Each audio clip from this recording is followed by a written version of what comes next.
নমস্কার সবাইকে। আজকে আমি তোমাদের সাথে শেয়ার করব আমার মায়ের বানানো রেসিপি ধোকার ডালনা।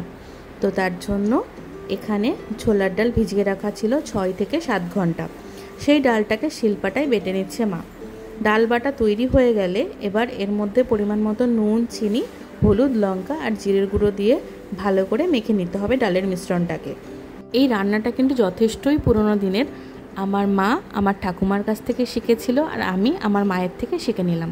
তো এবার অন্যদিকে কড়াইতে গরম জল করতে বসিয়ে দিয়েছি। জলটা ভালোভাবে ফুটে উঠেছে। এবার ডালের মিশ্রণটাকে সুন্দর করে শেপ দিয়ে সেদ্ধ করে নিতে হবে।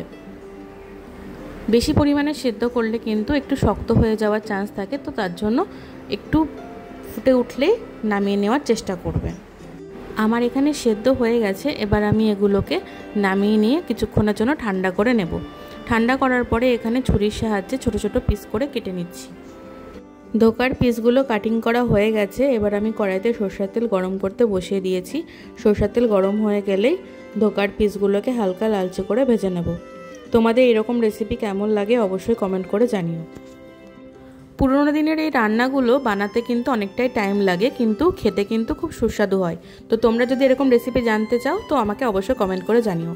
সব ধোকার পিসগুলো ভাজা হয়ে গেছে। এবার আমি এর মধ্যে দিয়ে দিচ্ছি গোটা জিরে, শুকনো লঙ্কা, তেজপাতা, সামান্য পরিমাণ একটু চিনি দিয়ে ভালো করে নাড়াচাড়া করে পেঁয়াজটাকে দিয়ে ভালো করে লালচে করে ভেজে রসুন আর আদা বাটা দিয়ে ভালো করে কষিয়ে নিয়ে বেটে রাখা মশলা, জিরে আর শুকনো লঙ্কা বাটার মধ্যে নুন, লঙ্কা আর হলুদ গুঁড়ো দিয়ে মশলাটাকে আবারও ভালো করে কষিয়ে নিতে হবে।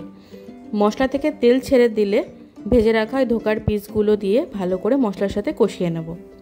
তারপর পরিমাণ মতন জল দিয়ে ভালো করে ঝোলটাকে ফুটিয়ে নেব। ঝোলটা ফুটে উঠলেই কিন্তু ধোকার ডালনা রেসিপি একদম তৈরি হয়ে যাবে। এখানে আমি ঘি গরম মশলা দিইনি, তোমরা চাইলে কিন্তু অবশ্যই ঘি গরম মশলা এখানে দিতে পারো। এই রেসিপিটা কিন্তু আমার একদম তৈরি হয়ে গেছে। তোমাদের যদি এই রেসিপিটা অবশ্যই ভালো লেগে থাকে একটা কমেন্ট করবে, লাইক করবে। আর ততক্ষণের জন্য সবাই ভালো থেকো, সুস্থ থাকো। নতুন একটা রেসিপির সাথে আবারও চলে আসবো। ততক্ষণের জন্য টাটা।